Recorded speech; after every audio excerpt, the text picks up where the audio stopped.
King Charles is currently completing his 16th official visit to Australia, his first major foreign trip since being diagnosed with cancer. King Charles and Queen Camilla arrived in Australia for their first tour down under since their coronation on Friday. Their first official appearance, a church service, took place on Sunday, and the royal couple were met by hundreds of fans. By Monday, the tour was already in full swing, and included a slight blunder by the monarch. The royal couple travelled to Canberra on October 21 to meet Prime Minister Anthony Albanese at the National Parliament and visit the Australian War Memorial. To round off their day in Canberra, the King and Queen paid a visit to the Australian National Botanic Gardens. The pair made their way separately to the Rainforest Gully, as Charles walked down a path of uneven stairs with the head of the gardens, Dr. Rebecca Purcell. However, the King tripped slightly as he did not see a step leading down to a viewing platform. Chuckling, he delivered a 6-work verdict on his blunder, as he said, "That was not what I expected."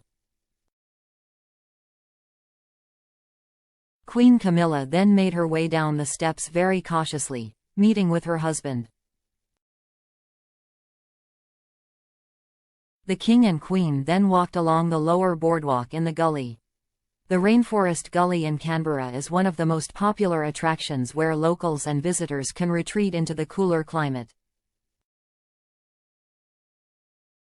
Hosting a remarkable number of plants, sightseers can find lush plants from the diverse rainforests of Australia's east coast all the way from Tasmania to Queensland.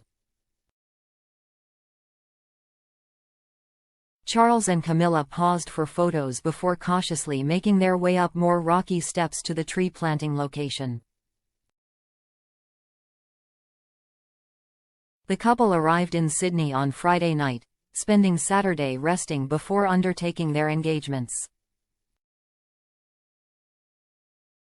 They appeared at their first public engagement at St. Thomas's Anglican Church on Sunday morning. During their second engagement of the day, the King made a brief speech at the New South Wales Legislative Council, marking the 200th anniversary of Australia's oldest legislature. Later, Queen Camilla took part in a discussion on family and domestic violence at Government House in Yarralumla, then visiting a local charity in Canberra. The 75-year-old monarch is also expected to meet 2 Australian scientists, Georgina Long and Richard Scolyer, who have carried out pioneering research on melanoma, external, one of the country's most common cancers. King Charles was diagnosed with an undisclosed form of cancer in February 2024, and began treatment shortly afterwards. Although he withdrew from public-facing events in the first few weeks after his cancer was revealed, the King continued with his constitutional role as head of state.